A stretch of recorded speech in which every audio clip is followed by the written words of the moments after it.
Hi friends, welcome back to the YouTube channel IASessay. Friends, today we are presenting before you a complete essay on the topic Poverty Anywhere is a Threat to Prosperity Everywhere. Friends, this topic was asked in the UPSC mains examination which was conducted just a week back.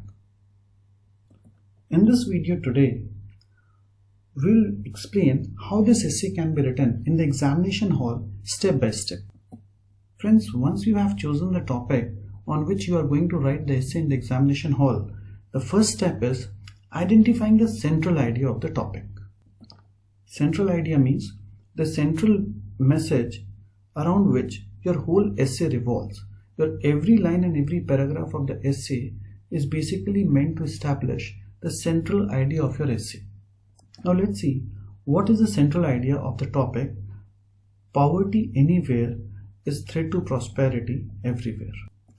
Friends, if you keenly see what exactly this topic means to say in simple language is that poverty at one place affects prosperity at another place or at every other place. Hence, the central idea of this topic can be the effects of poverty are universal.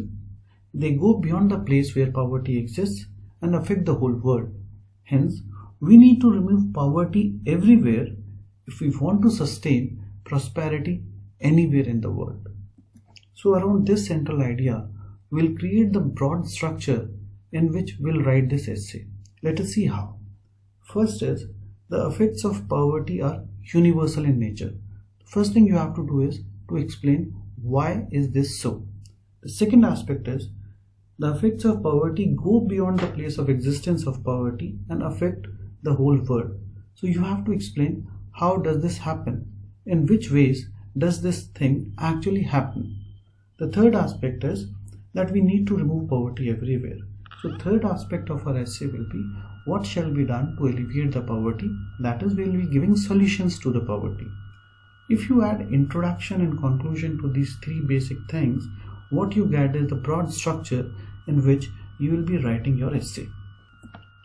Friends, we will be writing here in this video the essay from the first to last. We'll explain every paragraph. But before we do that, we'll explain how this broad structure is to be filled with the points after thorough brainstorming.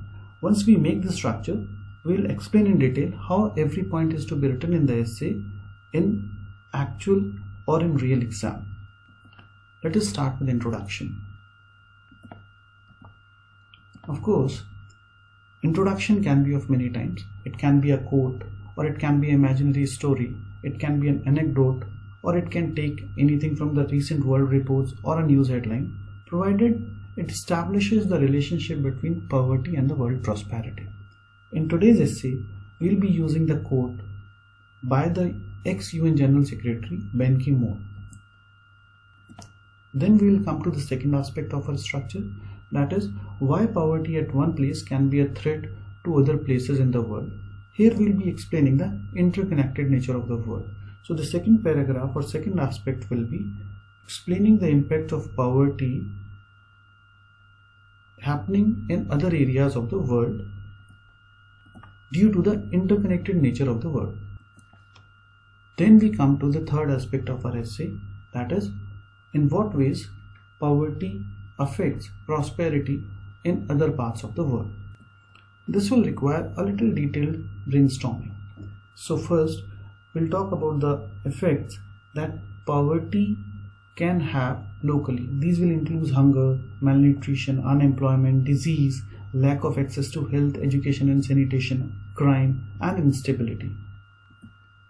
Then we can think about the threats which the world face as common threats to the existence. This will include global warming or climate change, international terrorism, war, which can be nuclear war, revolutions and the resultant migration of refugees, epidemic. Now we have analyzed all these factors and we have organized them in basically three headings, right? So all these things we'll be writing in our essay in this structure. So we'll talk about diseases which can originate or spread due to poverty and become a threat to the world. Then we'll talk about environmental degradation and how poverty contributes to it and how it becomes threat to the world. And in third, we'll talk about the instability that poverty can cause in a countries, which can ultimately destabilize regions and the world and create threats to prosperity. Then we'll talk about what are the solutions to the poverty. Here we'll talk about three ideas. Number one, that relative poverty cannot be tackled. It will always exist in some form. What we need to tackle is the absolute poverty. Then we'll talk about the multidimensional strategy which needs to be followed to alleviate poverty. And then we'll talk about the impact of this strategy in removing billion people from the clutches of poverty. Then we'll talk about conclusion. Here we'll be focusing on two aspects basically. In the first aspect of the conclusion, we'll be appealing to the human values aspect, because practical aspect of the has been taken care of strategy. We will deal with the human aspect of the solution. And last, we'll try to tell the core of our essay that poverty alleviation is no more a choice, it is a necessity. Hence, we all need to come together to alleviate poverty. Now I'll explain how this structure will be converted into a detailed essay. Now I'll start with the introduction. Here is how our essay will look like based on the structure which is given in the left part of the screen. Saving our planet and lifting people out of poverty, they are one and the same fight. This statement carries a very simple yet a very powerful message that the biggest challenge to the future of human civilization comes from poverty. The war on poverty is not simply about helping the poor. Rather, it is the fight to save the future of all mankind. That is because poverty anywhere presents a threat to the well-being and prosperity of everyone and everywhere. Let us go into why and how of this. Why poverty anywhere is a threat to prosperity everywhere? The answer lies in interconnectedness of the world. The world is so intertwined today that it is impossible even for the far-off prosperous lands to stay immune to the disasters that originate from pockets of poverty and inequity. Poetically speaking, the islands of prosperity cannot survive for long in the oceans of poverty. Poverty generates the tides of instability, conflict, war, disease, terror, crime, environmental degradation, revolutions and unrest, which threaten to wash away the prosperity even from the far distant shores. Let us see how. How poverty anywhere is a threat to prosperity everywhere. Poverty and disease. AIDS originated in poverty-stricken Africa. The poor countries in Africa did not have the resources to conduct research or to identify and restrict the disease in time. Ultimately, AIDS spread to such proportions that it became a threat and challenge to people across the globe. Today, United Nations and the rich countries have to spend billions of dollars worldwide in treatment and containment of AIDS. Further, in the age of global air travel, when trillions of passengers kilometers are flown every year, it is easy to see how an infectious disease, whether avian flu or Ebola or SARS, originating in a country having poor early warning and response mechanisms, could easily become the worldwide epidemic and threaten the lives of masses much beyond its borders. Hence, prosperity no longer offers a safety from disease and epidemic which emerges from distant poverty-stricken areas. Poverty and environment. In her speech at the first Global Conference on Human Environment, Indira Gandhi famously asked, "Aren't poverty and need the biggest polluters?" The answer was a resounding yes. The world thought so then. The world knows it even better now, after more than 4.5 decades of experience since the Stockholm Conference. Global warming and climate change possess an ever-increasing threat to the world today. Unfortunately, poverty essentially promotes the practices that can cause threat to environmental sustainability. And this makes poverty the biggest polluter because the poor do not have the resources to shift to the cleaner technologies and practices. For all practical purposes, hunger takes away the choice from them. After all, when survival for the day is the priority, and at times just a probability, issues like environmental sustainability and global warming becomes absolutely meaningless. Just for an example, the excessive deforestation of Amazon River and Congo River basins is damaging biodiversity at a dangerous pace and contributing to global warming. The extreme poverty in that area ensures that the local people don't have choice of having any other source of livelihood except exploiting natural forest reserves. The story is the same for many poverty-stricken regions in the world. However, the effect of damage to biodiversity and the effect of global warming go beyond these regions. The resulting climate change does not stop at the borders of Congo or even Africa. For example, for the first time in history, the Western European nations faced a heat wave this year as a result of global warming and the consequent climate change. Hence, the cause may lie in any of the poverty-stricken areas of the world, but the sufferings of the global warming will be borne by all. The effects are to be shared by both the poor and the prosperous, and so is the future of the earth. And it goes without saying, when there is no earth to live, there is no prosperity left to be protected. Now we come to the third aspect. Poverty destabilizes countries, regions, and the world, and threatens world prosperity. Poverty is the mother of crime and revolution, said Aristotle. Within a state, extreme poverty literally kills. The hunger, malnutrition, and disease claim the life of millions each year. Poverty-stricken states tend to have weak institutions and weak governments. They are often plagued by ineffective governance, rendering them unable to meet their people's basic needs for food, sanitation, healthcare, and education.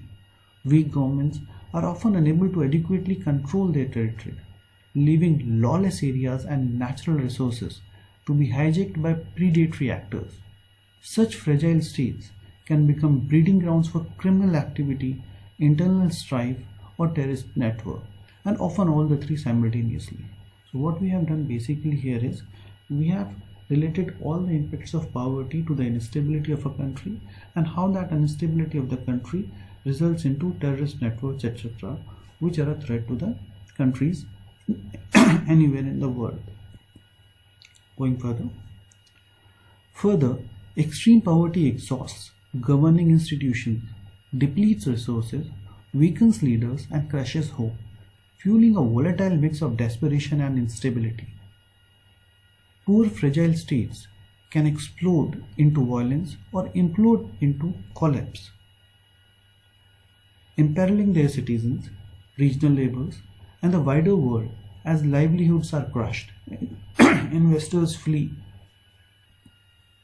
and ungoverned territories become a spawning ground for global threats like terrorism, trafficking, environmental devastation, and disease.